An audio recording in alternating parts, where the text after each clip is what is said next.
Bom dia, pessoal. Então, nós vamos começar mais uma aula no nosso R1. E o que nós vamos fazer hoje? Primeiro, nós vamos fazer a correção da página 45 até da página 43 até a página 45 sobre reações inorgânicas. Depois, a Pro vai explicar para vocês grandezas químicas, tá? Que está na página 46 em diante. Grandezas químicas é o que a gente vai utilizar para fazer o cálculo estequiométrico. Então, bora lá. Então, vai começar a aula de hoje, R1, página 43. Vou projetar aqui para a gente começar a correção. Então, ele diz o seguinte, ó. É do Rio Grande do Sul, né? Essa questão. E ela nos fala que ela nos diz, né, nos traz no enunciado que os portugueses tiveram grande influência em nossa cultura, hábitos alimentares, né, e foi eles, então, peraí, deixa eu alguém tá entrando, Marcos. Bem-vindo, Marcos, tudo bem? E aí ele pede para a gente classificar essas reações, né, no processo de fermentação, de alimentação, nós temos influência dos portugueses. Olhando aqui, ó, eu tenho um reagente, né? Eu tenho apenas um reagente que formou dois produtos. Quando eu tenho um reagente que se decompõe em dois produtos, o nome dessa reação é decomposição ou análise. Então, a primeira equação química aqui é uma análise ou decomposição. Olhando a segunda, eu tenho bicarbonato, né? Que está se decompondo em carbonato, dióxido de carbono e água. Então, aconteceu uma decomposição ou análise. Aí ele pede o seguinte: sobre essas reações é correto afirmar que não é síntese, a primeira é decomposição, mas a segunda não é deslocamento. As duas são decomposição, é a alternativa correta, que é a D, né? A C, a primeira é síntese, tá errado, mas a segunda é decomposição. E, as duas são síntese, errado, né? A alternativa correta, a gente já sabe que é a D, porque a primeira e a segunda equação química é considerada como reação de decomposição ou análise. Eu venho batendo na tecla e vocês sabem disso, que quando nós vamos fazer as questões de Enem vestibular, o que vocês têm que fazer é ganhar tempo, né? Gastar menos tempo resolvendo uma questão. Então, olhando a equação química, as equações químicas da alternativa 1 e da 2, você iria classificar o tipo de reação e já rapidamente iria encontrar que a correta é a D, ok? Vamos lá, vamos fazer a 2. Na questão 2, ele diz, ó, os metais reagem com água, formando o óxido e liberando gás hidrogênio, que é a equação aqui. Então, se a gente olhar, a gente tem uma substância simples, uma substância composta. Uma substância composta e uma substância simples. O que está acontecendo aqui é um deslocamento ou uma troca, uma simples troca entre os elementos. É isso que está acontecendo aqui. Uma reação de deslocamento ou simples troca. Eu lembro que, se eu não me engano, foi a Laisa que me perguntou. Essa reação aqui, ela também pode ser conhecida como uma reação de oxirredução. Ela é deslocamento, simples troca, ou ela pode vir com o nome de oxirredução. Vou colocar aqui com R só, mas vocês vão lembrar que tem algumas palavrinhas em oxi-RR redução, tá? Oxirredução. Então, se nós observarmos aqui, se a gente fizesse o cálculo do NOx, nós iríamos ver que houve uma variação de NOx e que essa reação é uma reação de deslocamento ou simples troca. Aí ele diz lá no texto, considerando a equação acima, que não está balanceada, não está mesmo, porque aqui eu tenho ferro, aqui eu tenho 3, né? Tenho 4 oxigênios, aqui eu só tenho 1, então não está balanceado. É correto afirmar que é uma reação de decomposição? Não. É uma reação de neutralização? Não. Neutralização é quando eu tenho um ácido, uma base, vai formar um sal e vai liberar água. Então, não é esse caso. É uma reação de oxidação-redução? Opa! Viu? Sim. Então, ela pode ser conhecida como reação de deslocamento ou simples troca, mas como houve uma variação de número de oxidação, ela também pode ser conhecida como oxirredução. É uma reação que libera um mol, não, porque não está balanceada. Se a gente fizesse um balanceamento aqui, teria mais do que um mol de H2. É uma reação que consome gás é uma reação que consome um mol, não, porque também não está balanceado. Consome água, mas não é só um mol, porque não está balanceada a equação. Então, está incorreta. E a correta é a C, tá? Então, fiquem atentos, porque as reações de deslocamento ou simples troca, onde nós vamos ter um elemento que está sozinho e é mais reativo, que vai tomar o lugar de um elemento, de uma molécula composta que é menos reativo, pode ser chamada de oxirredução, ou oxidação barra redução, tá bom? Então, finalizamos aí. Agora, vamos para 3. Então, aqui, ó, substância composta, isso é um ácido, isso é uma base. Formou um sal e liberou água. Então, eu observo que isso aqui é uma reação de neutralização, tá? Porque um ácido foi neutralizado por uma base. E essa reação de neutralização a gente chama de dupla troca, tá? Por que dupla troca? Eu tenho substâncias compostas no reagente e no produto eu tenho substâncias compostas também, tá bom? Então, todo mundo é composto, ó, composto, composto. E houve um deslocamento de elementos de acordo com a sua reatividade entre eles, os parzinhos, né? Então, ele diz lá, ó, considerando a reação do NaCl, assinale a alternativa correta. Aí ele deu a distribuição eletrônica, né, do sódio, o número atômico do sódio é 11, então vai parar 2, 4, 10, 11, tá certo? O cloro, o número atômico dele é 17, então a distribuição dele, 1s2, 2s2, 10, né?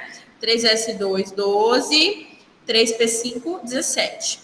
O sal é formado por um hidrogênio sal falso, porque ele é um sal neutro.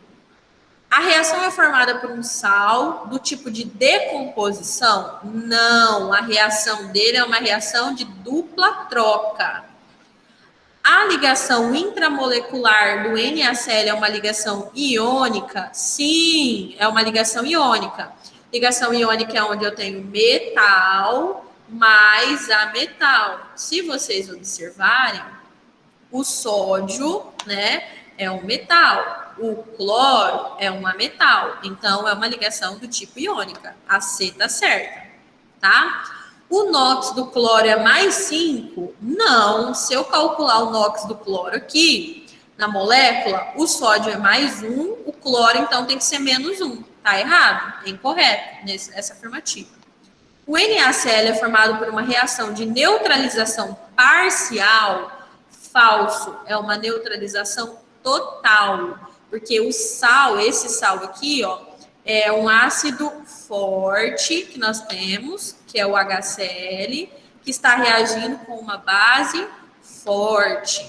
Quando um ácido forte reage com uma base forte, a neutralização, ela é chamada de neutralização total, né? Que aí formou o NaCl. Então, essa afirmativa aqui, ela é incorreta, ok?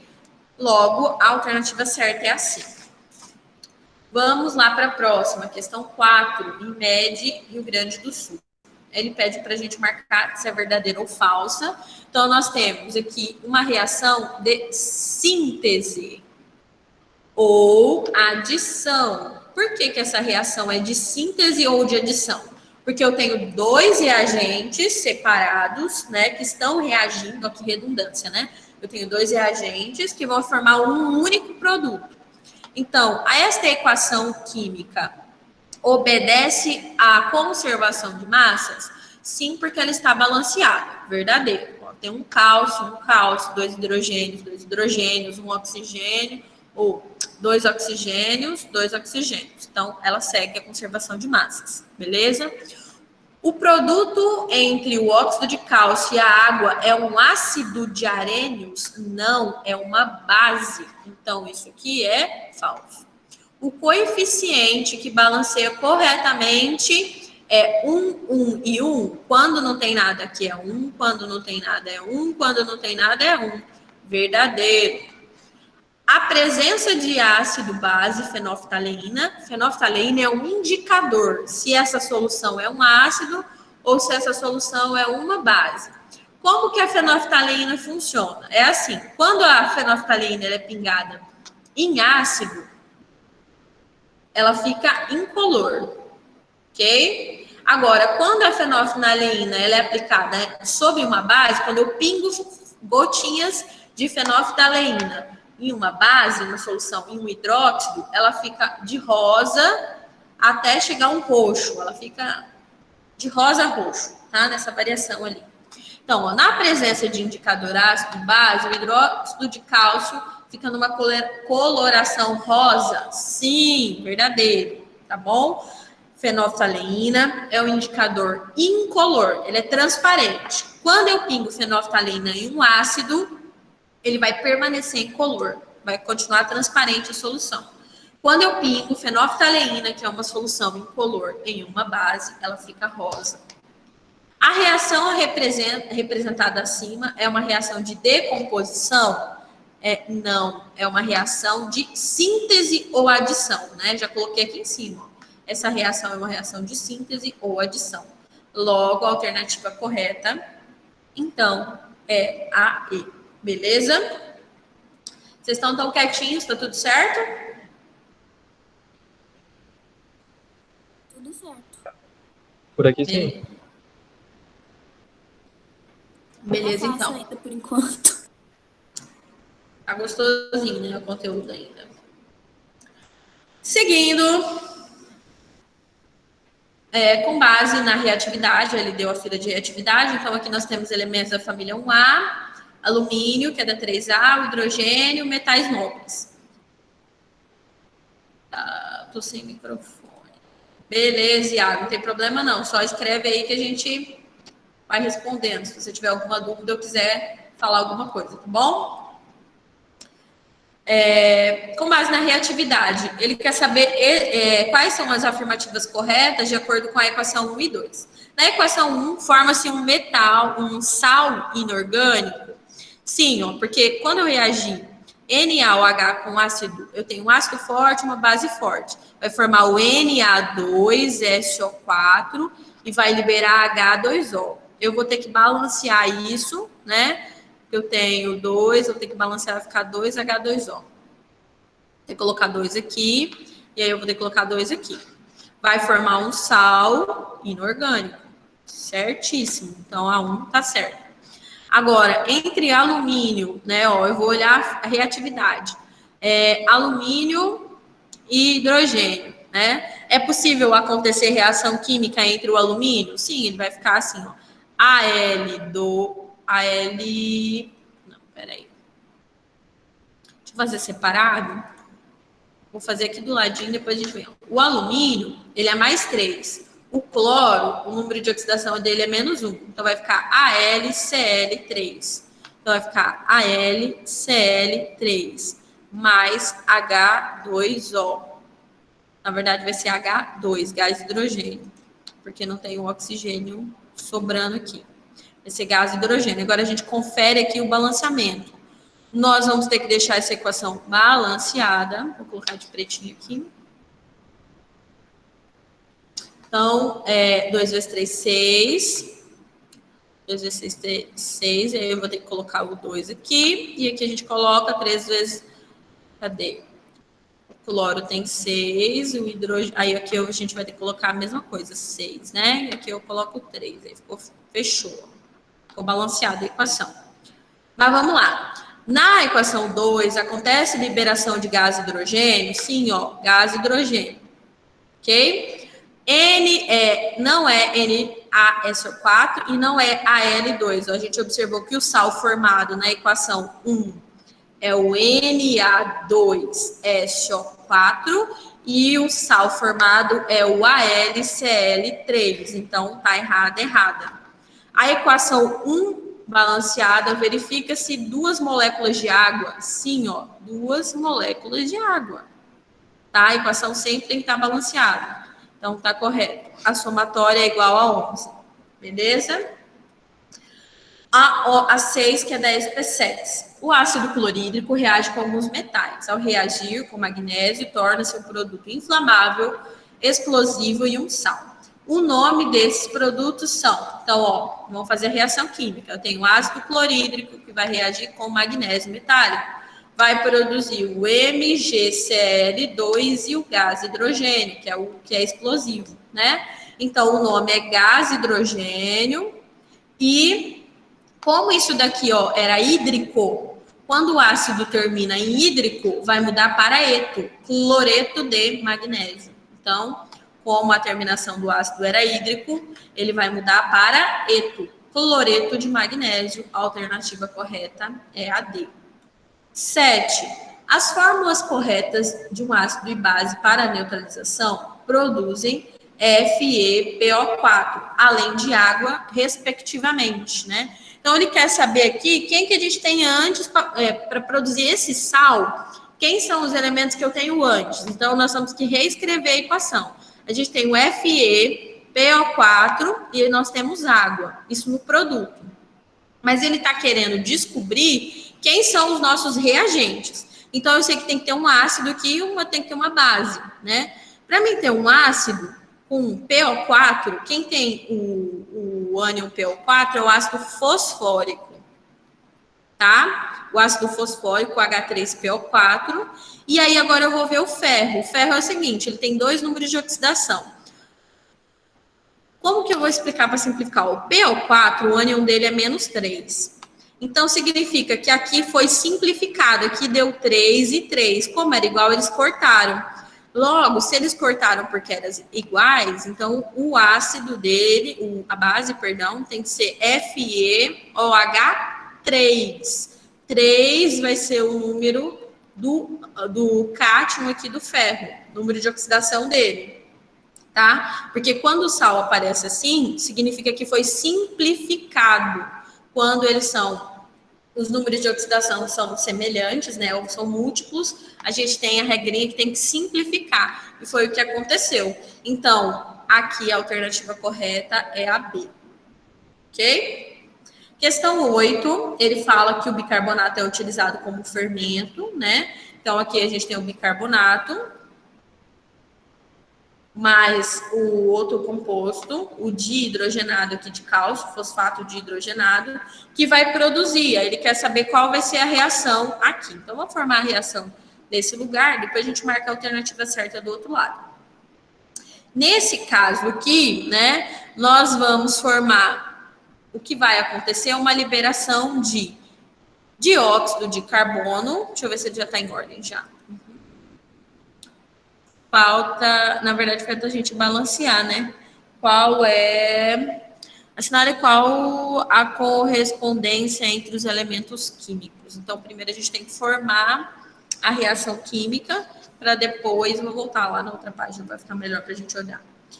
Então, assinale a opção que apresenta corretamente a produção ajustada dessa reação química.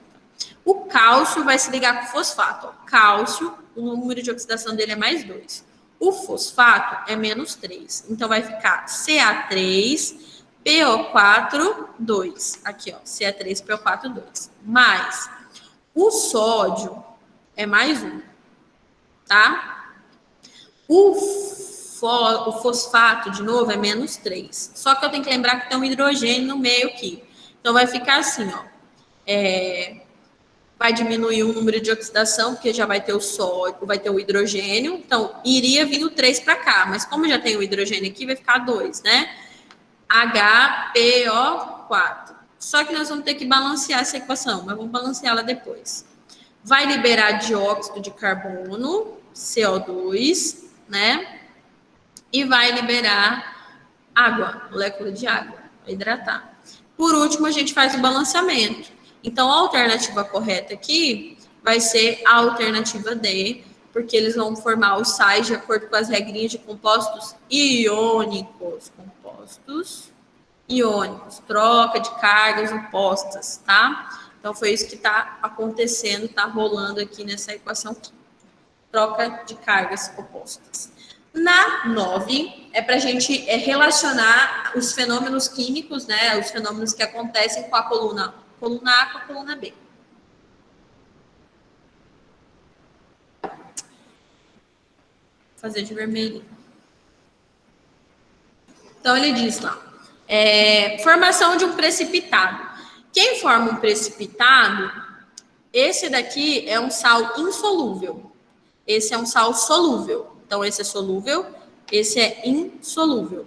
Então, o que não dissolve vai formar um precipitado, que é aquele corpo de fundo, aquilo que fica lá no fundo do frasco, tá? Então, aqui é o 4. Liberação de gás. Quem libera gás, né, é um metal da família 1A ou 2A com ácido.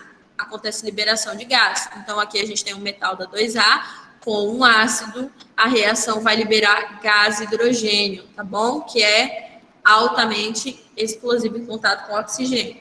Aí lá, o pH da solução torna-se alcalino, né? Alcalino é quando nós temos um elemento que tem a alcalinidade ou a basicidade mais forte. Então, esse composto aqui, né, ele tem a sua alcalinidade mais forte quando ele reage com água, então 2. Não há formação de compostos. Por que não há formações de compostos? Porque eu tenho um elemento neutro, que é um sal, já está formado aqui, e eu tenho uma base forte. Então, não vai reagir, não vai formar nada aqui, né? Porque para formar outra coisa, por exemplo, ou vai ter que ser uma reação de combustão, ou vai ter que ser um ácido forte com uma base forte, né? Ou ele vai ter que ter aumento de temperatura, ou fornecimento de luz, e nesse caso não está acontecendo nada disso. A alternativa correta é a D. Vamos lá para a questão 10, estamos chegando no final. Professora. Oi. Só uma dúvida.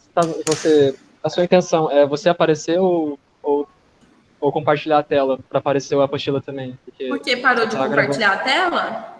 Para mim, sim. Não sei se está para os outros também. Eu acho que parou. Não parou, não. Eu vou voltar a compartilhar de novo. É porque às vezes acontece isso para uma pessoa ou outra, mas eu vou compartilhar de novo. Verifica se todo mundo está compartilhando. Ok. Acontece, tá, gente? Às vezes para uma pessoa conexão. Hã? Tá compartilhando para mim. É porque às vezes a internet cai e acontece isso. Mas se alguém não está compartilhando a tela, aí vocês me avisam. Compartilhei de novo. Voltando lá, questão 10, está falando sobre a questão da saponificação, né? Entre outras coisas. Mas ele diz lá, um bloco de gelo seco foi cortado, né, numa cavidade com transferências de raspas de magnésio. Depois, com o auxílio do maçarico manual, parte do magnésio foi aquecido do bloco tampado. O restante do material queimou, deixando o bloco parecido com uma luminária, da qual uma parte foi eliminada em fumaça preta, né? Com o auxílio de um palito, o material foi retirado da cavidade do bloco. Ele era constituído por uma mistura de 2 sólidos brancos e outra de um sólido preto. Aí ele pede para a gente assinalar a alternativa correta. Sobre o processo ocorrido, né, podemos afirmar que, antes do uso do maçarico, o magnésio reagiu com gás carbônico liquefeito, primeiro que gás carbônico está gasoso, né? Produzindo carbonato de cálcio? Não. Antes do bloco ser tampado, o magnésio reagiu com dióxido de carbono, produzindo monóxido de carbono e água. Também não, né? Porque ele se for uma reação de combustão completa, ele não vai se transformar em uma combustão incompleta. Quando a chama do maçarico entrou em contato com o magnésio, teve início uma produção de hidróxido de magnésio? Não. Não.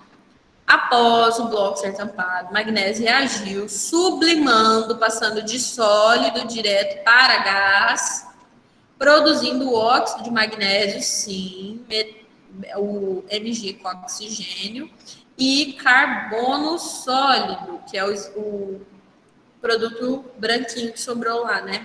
E o pretinho também. Verdadeira D. Após o final da combustão, a formação de hidróxido de magnésio, não, dióxido, não, hidróxido, e carbono, que são 2 sólidos, não. Já está errado porque é óxido, né? Então, a alternativa correta é a D. Fechou? Tranquilo, calmo, sossegado. Terminamos a correção. Agora a gente vai para grandezas químicas. Grandezas químicas, nós precisamos lembrar de algumas unidades de medida. E é aqui que nós vamos trabalhar com cálculo estequiométrico, tá? Então, nós precisamos lembrar que quando ele fala assim, ó, de massa atômica, ele está falando da massa do elemento. Então, carbono, a sua massa atômica é 2. Hidrogênio, a sua massa atômica é 1. Oxigênio, a massa atômica é 16, né? O sódio, a massa atômica dele é 23, e vai embora. Isso é massa atômica, que a gente olha na tabela, né, periódica. Quando a gente fala de massa molecular, nós vamos utilizar a unidade, esse U aqui, ó. O que esse U significa, Pro? Unidade de medida de massa atômica, de medida de massa atômica, tá? Então, ó, prof, tem diferença de eu calcular massa molar e massa molecular? Não tem no cálculo, mas tem na unidade de medida. Como eu vou expressar isso é diferente. Então, vamos lá. Se eu pedir para vocês assim, ó, calcule a massa molecular de CO2, e se eu pedir calcule a massa molar de CO2, o cálculo é o mesmo, mas a unidade de medida é diferente. Se eu pedir para vocês calcularem a massa molecular, vai ser 12 mais 16 vezes 2, que vai dar 44 U de unidade de medida de massa atômica. Isso se eu pedir para vocês calcularem a massa molecular, beleza? Agora, se eu pedir para vocês efetuarem o cálculo da massa molar. Massa molar, a unidade é gramas/mol. Então, vai mudar no seguinte aspecto. Que para me calcular a massa molar, eu vou fazer o mesmo processo. Vou pegar a massa atômica, vou multiplicar e somar todo mundo. Então, vai ficar assim, 12, né, que é o carbono, a massa é 12, com 16 vezes 2, que vai dar 44 também. Só que aqui a unidade de medida é gramas/mol, tá? Então, isso aqui é mais para vocês diferenciarem. Por quê? Porque lá nos dados das questões de Enem vestibular, ele aparece assim para vocês, ele vai dar lá, dados. Aí, nesses dados, ele vai dizer assim, carbono é 12U. Alguém já percebeu isso? O oxigênio é 16U.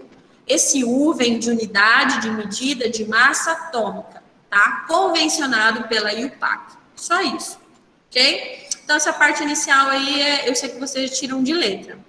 Então, nós temos a massa molecular, que é dado pelo U, e nós temos a massa molar, que é dada por gramas/mol, tá? Próxima coisa. Quando o enunciado pedir assim, quantidade de matéria, ele está pedindo para você calcular quantos mols tem. Então, eu vou dar um exemplo bem simples aqui, ó. Vou até voltar nessa página, vou fazer aqui. Se eu fornecer essa equação aqui para você, ó, CaCO3, que vai produzir CO2 e CaO, e perguntar qual é a quantidade de matéria nessa equação. Quantidade de matéria é o coeficiente estequiométrico, é o númerozinho na frente da molécula balanceada, tá, gente? Então, aqui está balanceada essa equação e eu vou olhar. Aqui eu tenho 1. Então, o meu coeficiente estequiométrico aqui, ó, a minha quantidade de matéria é 1 mol. No produto, quantos mols eu tenho de dióxido de carbono? 1 mol. E eu tenho quantos mols de óxido de cálcio? 1 mol. Então, isso aqui é a quantidade de matéria. É a quantidade de moléculas. É a equação balanceada, beleza? Então, ó, eu tenho que lembrar que quantidade de matéria está relacionado com o número de mols. Isso que vocês têm que deixar convencionado na cabeça, tá? Então, quantidade de matérias é a quantidade de mol de um determinado elemento. Depois, a massa molar eu já falei para vocês, que é medida em gramas/mol, né? Então, massa molecular em mil, massa molar em gramas/mol. Volume molar, ela está relacionado com a CNTP, tá bom? CNTP significa condições normais de temperatura e pressão. E é quando eu trabalho com moléculas que vão estar no estado gasoso. Então, o volume de um mol gasoso de qualquer substância é igual. Então, se eu tiver um mol de H2, um mol de H2, que é uma substância gasosa, equivale a 22,4 litros, que é justamente essa constante em CNTP, tá? Eu tenho que lembrar que CNTP é uma constante, ela não muda. Ela é esse valor que é 22,4, tá? Então, sempre CNTP tem esse mesmo valor. E tem outra coisa bem importante que tá aqui, ó, e eu vou falar separadinho pra gente nesse momento aqui, que é a constante de Avogadro. Vocês lembram do constante de Avogadro? Aquele homem bonito que estava assim de lado no livro de vocês? Constante de Avogadro, que é do Amedeo Avogadro. O que a constante de Avogadro diz? Se eu tiver uma molécula de qualquer coisa, por exemplo, uma molécula de CO2. Uma molécula de CO2 equivale a 6,2 vezes 10 a 23. Ok? Essa é a constante de Avogadro. Tá? Agora, se eu tiver um átomo, vou fazer de carbono. Se eu tiver um átomo de carbono, quanto equivale um átomo de carbono? A 6,2 vezes 10 a 23, ok? Então, constante de Avogadro está relacionado com a constante de Amedeo Avogadro, né? Que a gente pode usar esse termo para molécula, uma molécula em constante de Avogadro equivale, que aí ele vai chamar assim, número de moléculas, tá, gente? Ele pode usar esse termo, falar assim, qual é o número de moléculas ou qual é o número de átomos. Aí, quando ele estiver se relacionando a esse termo, ele vai estar pedindo para você trabalhar com a constante de Avogadro na sua regra de 3. Vou dar um exemplo para vocês, para ficar mais prático. Se o número, eu vou mudar o modo de explicar. O coeficiente estequiométrico sempre vai estar relacionado com essa multiplicação pela constante de Avogadro. Então, digamos lá que se eu tiver 3 mols de CO2, né, eu tenho 3 moléculas. Então, para mim saber o valor em constante de Avogadro de 3 moléculas, eu vou pegar 3 vezes 6,2 vezes 10 a 23, ok? Que aí nós vamos chegar no valor que é igual a 18,06 vezes 10 a 23. Isso aqui eu quero saber número de moléculas, tá? O exemplo que eu estou fazendo é para achar o número de moléculas. Então, eu peguei 3 de CO2, 3 moléculas de CO2, e eu quero saber quanto que isso equivale para mim em constante de Avogadro. Multipliquei. Mas vocês estão carecas de saber que não existe base 10 assim. Então, eu vou ter que deslocar uma casa. Então, vai ficar 1.806 vezes 10 a 24 moléculas de CO3. Então, se a minha equação estiver balanceada e o coeficiente for igual a 3 de moléculas, eu tenho que pegar isso aqui e multiplicar por 3. Agora, se eu perguntasse assim, ó, qual é o número de átomos, né, existentes em 1 mol de CO2? Iria mudar alguma coisa? Sim, iria mudar com certeza. Como que iria mudar com certeza, professor? Primeiro, você teria que contar quantas moléculas, quantos átomos compõem essa molécula. E o número de átomos que compõem essa molécula é 3, né? Então, 1 mol de CO2 tem 3 átomos. E eu quero saber o número total de átomos em constante de Avogadro. Então, eu vou pegar 3 átomos vezes a constante, que é 6,2 vezes 10 é 23. Multiplicando isso, vai dar 18, foi coincidência do exemplo, tá, gente? Vai dar 18,06. Eu vou andar uma casinha já, vai ficar 1,806 vezes 10 a 24. Então, eu sempre tenho que estar relacionando a constante de Avogadro com... Peraí, que travou aqui. Eu vou equivaler essa constante de Avogadro com o número de elementos que ele vai estar relacionado. Voltando aqui no livro, agora nós temos lá as regrinhas, né? Que isso... Quais são os contextos que essas grandezas que eu apresentei para vocês, elas vão seguir? Elas vão seguir dois contextos, na verdade. A primeira é a lei de conservação de massas, né? Ou lei de Lavoisier. Então, o primeiro contexto, né? Ou conceito vai ser a lei de conservação de massas, ou conhecida também como lei de Lavoisier. Essa lei diz que tudo que eu tenho no reagente, em massa, em gramas, eu tenho que ter a mesma quantidade em massa em gramas no produto, certo? Então, ó, aqui eu tenho 432 gramas, aqui eu tenho 432 gramas. Esse era o reagente, esse era o produto. Então, essa reação seguiu a lei de conservação de massas, tá? E a lei de conservação de massa, gente, quando ele fez essa... Qual é a diferença dessa para a lei de Proust? É que o sistema aqui é um sistema fechado.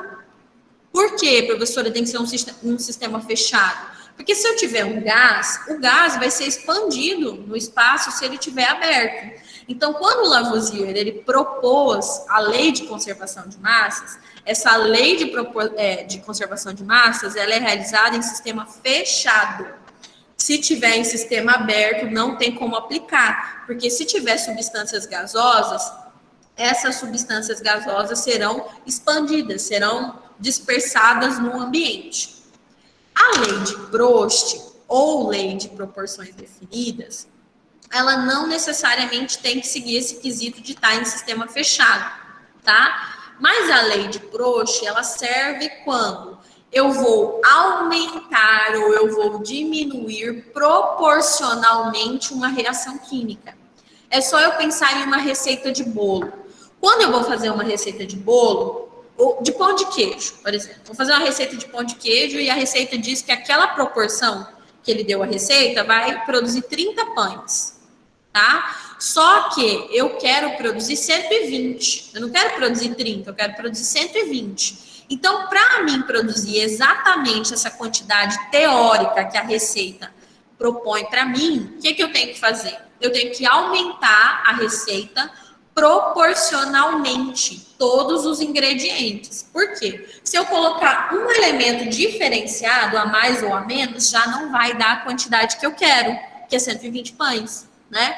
Então, a lei de Proust é quando eu preciso, né, deixar proporcional a massa do reagente do produto, ok? E tem uma dica do seguinte, para mim descobrir se está seguindo a proporção. Eu vou explicar isso para vocês mostrando aqui.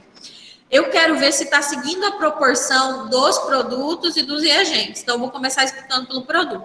Se eu pegar esse produto e dividir por esse reagente, as outras divisões têm que ser iguais, né? Então, vamos lá. Se eu pegar 32 do oxigênio e dividir por 4, 32 dividido por 4 vai dar 8, a proporção, certo? Então, eu peguei 32 dividir por 4. Significa que se eu pegar 16 e dividir por 2, para ser proporcional esse experimento 2, ele tem que dar quanto? Tem que dar 8. Então, 16 dividido por 2 deu 8. Se eu pegar o experimento 3, ó, experimento 3, então eu vou pegar o produto, que é 8, dividir por 1, vai dar quanto? Vai dar 8. Então, o experimento 1, o experimento 2 e o experimento 3, as massas são diferentes. Porém, eles seguiram uma proporção entre o oxigênio e o hidrogênio? Vocês conseguiram entender? Que foi estabelecida uma proporção e ele permaneceu nessa proporção?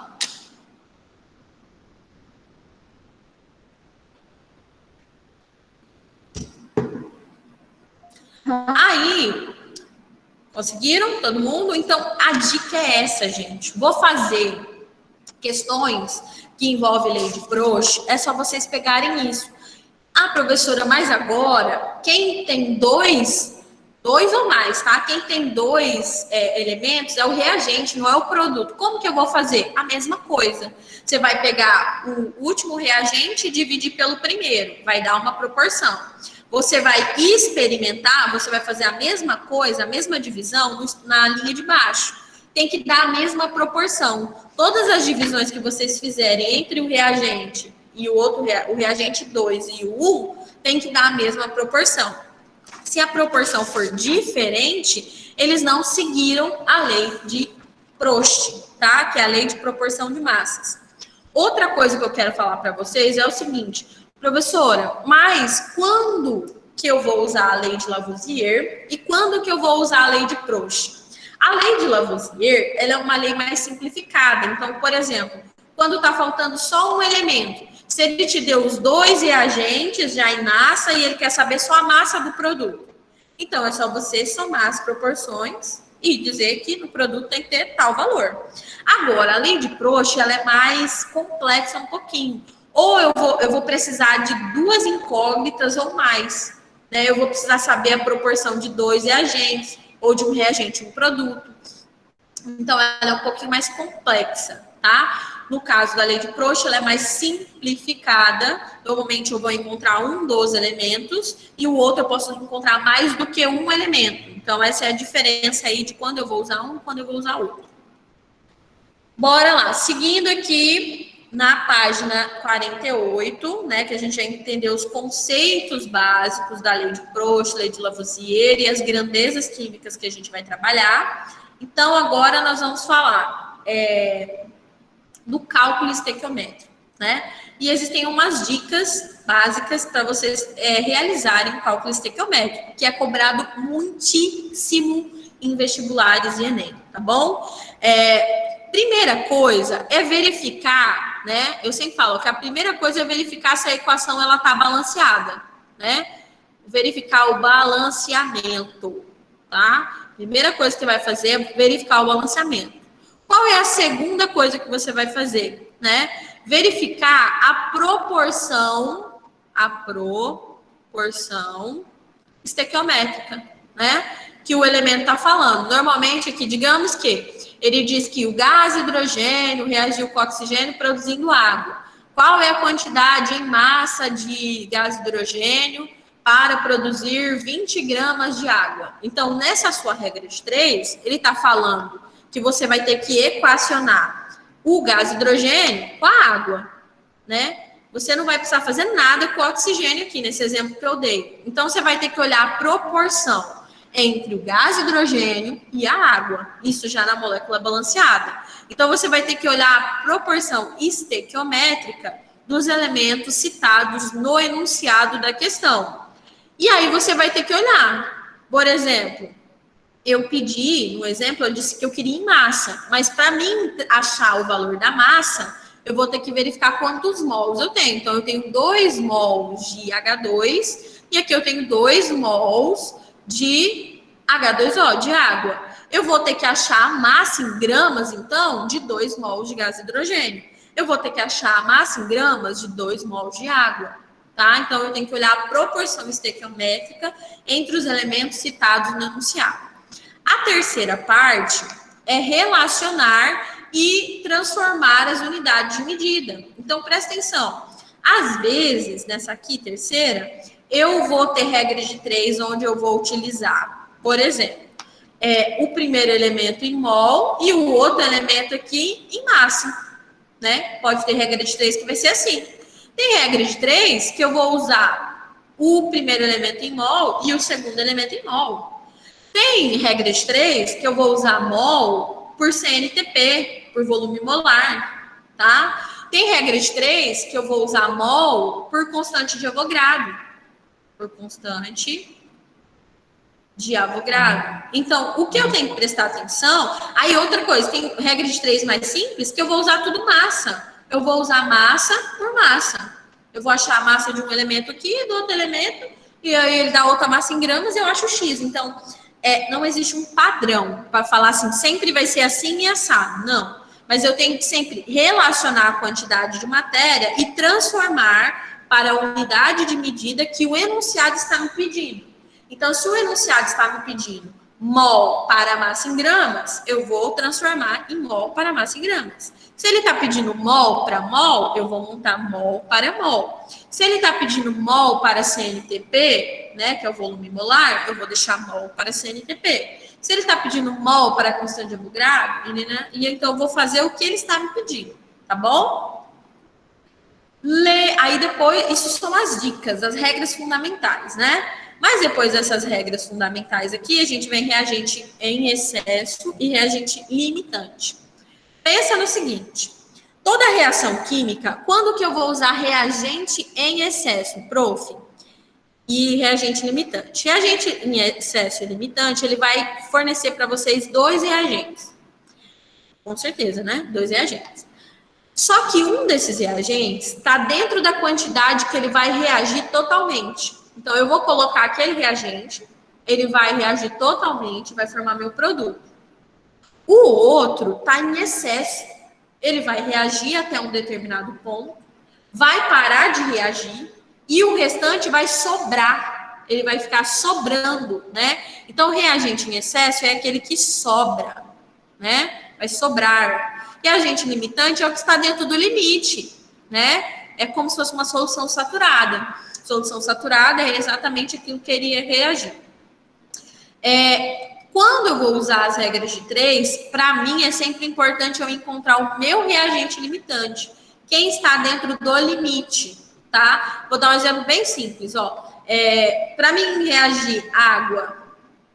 Não, água não. Vou colocar... fazer outra reação. Fazer um ácido e uma base.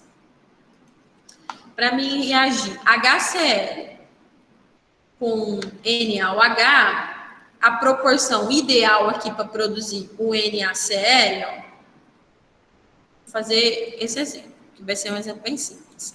Aqui eu tenho 36,5 gramas, aqui eu tenho 40 gramas. Se eu colocar 36,5 gramas e 40 gramas de NaOH, eu produzo exatamente, proporcionalmente, 58,5 gramas de sal. Então, meu reagente. Digamos que agora eu vou colocar 71 gramas de HCl e com essas 71 gramas de HCl eu vou colocar 90 gramas de NaOH. 90 gramas. Então, pensa aqui comigo. 71 gramas... eu vou mostrar de outra maneira. Deu um start aqui. Eu vou mostrar para vocês seguindo a lei de Proust. Vai ficar tudo muito lindo agora. Ó. Então, esse é meu exemplo 1, meu experimento 1, que ele está proporcional. 36 reagiu com 40 e produziu NaCl certinho, 58,5 gramas, tá? Esse 36 com 40, se eu dividir, 40 dividido por 36,5, a proporção dele, seguindo a regra de Proust, 40 dividido por 36,5, vai dar aproximadamente 1,9 gramas. Ok? Então, para o meu experimento 2, que é o que eu vou realizar, e que eu estou citando para vocês agora, para ele estar correto, eu tenho que, essa divisão tem que dar essa mesma proporção, tá? Para ele estar seguindo uma regra de Proust, para ele estar dentro do limite. Então, eu vou observar lá, 90 dividido por 71, 90 dividido por 71 dá aproximadamente 1,26. Então, o meu experimento 2, houve uma proporção entre o NaOH e o HCl? Não. Não houve uma proporção, porque esse valor foi maior do que a minha equação que está balanceada, que está seguindo a lei de Lavoisier, que deveria dar 1,9, né? E quem está, então, dentro do limite, quem está excedendo essa reação? quem está dentro do limite, né, é o HCl. Quem está excedendo essa ligação é o NaOH. Professora, mas como que você sabe disso? Observe que desse elemento para o outro, houve multiplicou por 2 esse valor. Então, de 36,5 para 71, eu multipliquei por 2. Então, para o valor do NaOH estar estabelecendo essa lei de Proust, eu teria que fazer isso também. Então, se eu multiplicasse isso por 2, teria que ser 80 gramas o valor do NaOH, não 90. Então, nesse caso aqui, a gente descobriu que quem está em excesso é o NaOH. Quem está no limite é o 71, porque se eu multiplicar 36,5 por 2, porque eu estou dobrando a equação, teria que dar 71. Então, ele está dentro do limite. Ele é o meu elemento limitante. Tá? Agora, quem está em excesso nesse experimento que eu vou fazer é o NaOH. Por quê? Se eu multiplicar ele por 2, ele deveria dar 80 e eu coloquei 90 para reagir. Significa que no meu experimento vai sobrar 10 gramas, tá bom? Então, ó, reagente em excesso e reagente limitante é sempre para mim estabelecer quem está dentro do limite, seguindo a lei de Proust, e quem está em excesso sobrando, né, tendo mais elemento do que eu deveria na minha equação, e não está estabelecendo a lei de Proust. Então, é basicamente isso.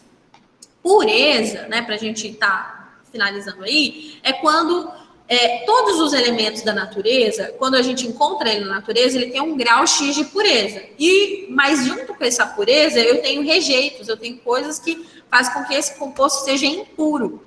Né? Então, quando eu obtenho, por exemplo, o sódio na natureza, eu não obtenho ele 100% puro, eu vou tratar esse sódio para mim ter 100% dele. Então, pureza é quanto realmente eu tenho daquela matéria-prima. Então, é a porcentagem pura, né, daquela matéria-prima X. Então, existem elementos, por exemplo, tem questões, já teve uma questão do Enem, que ele perguntou quanto que ele precisaria de carbonato de cálcio para neutralizar um ácido, sabendo que a porcentagem desse carbonato de pureza não era 100%, era 80%.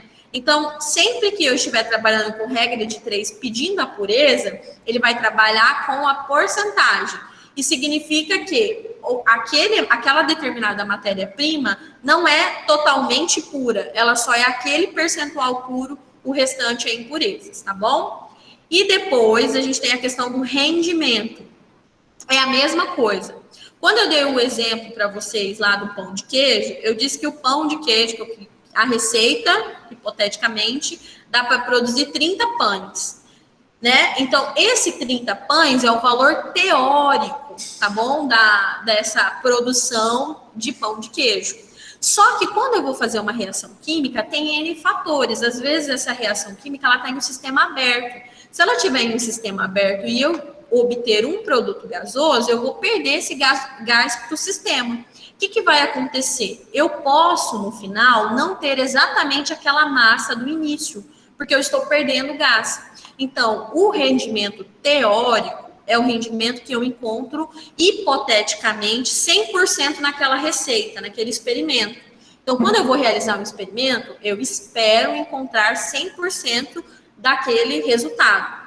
Porém, pode acontecer N fatores, como eu disse para vocês, a liberação de um gás, e esse valor não ser mais 100%. E aí a gente chama de rendimento o teórico e o real. Então, o real é o que realmente eu vou obter no final desse experimento. Então, digamos lá, que no início de uma reação eu tenho 80 gramas de NaOH. Isso é 100%. Mas quando eu terminei esse experimento, eu pesei novamente e observei que eu só tenho 60 gramas agora. Então, esses 60 gramas vai equivaler X em porcentagem. Aí você vai dizer, olha, então ele é X%, ele é tantos por cento agora, o valor real desse meu experimento. Então, gente, ó, recapitulando rapidão, porque já está dando tempo da nossa live, eu acho que vocês têm outra live, tá? Mas para fazer o fechamento daquilo que nós trabalhamos hoje, vocês reveram, né? acabaram vendo as grandezas químicas, que a gente vai utilizar nos cálculos estequiométricos. Depois, a lei de Lavoisier, que é a conservação de massas, e a lei de Proust, né, que é a lei de proporção de massas, se eu quiser aumentar ou diminuir a produção de algo.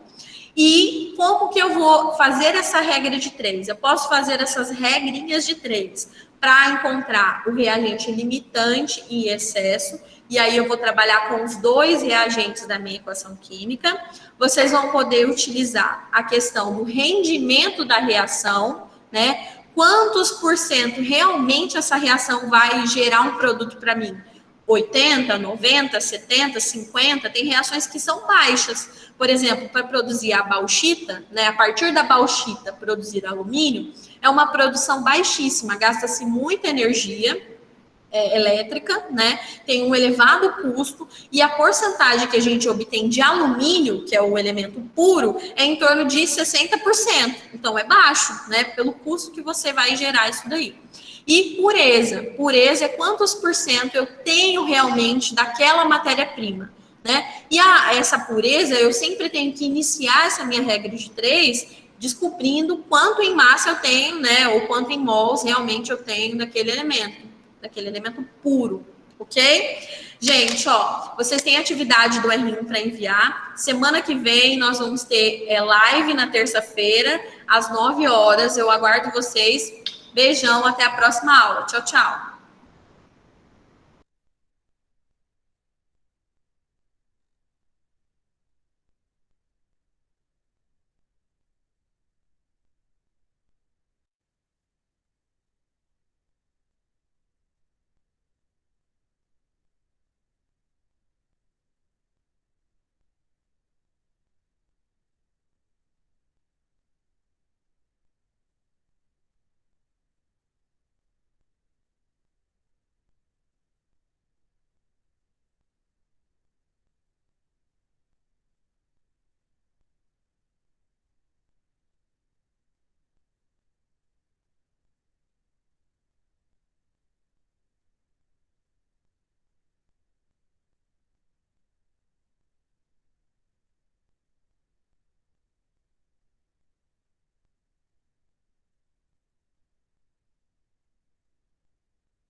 Três pessoas lá, e eu também, moscando aqui.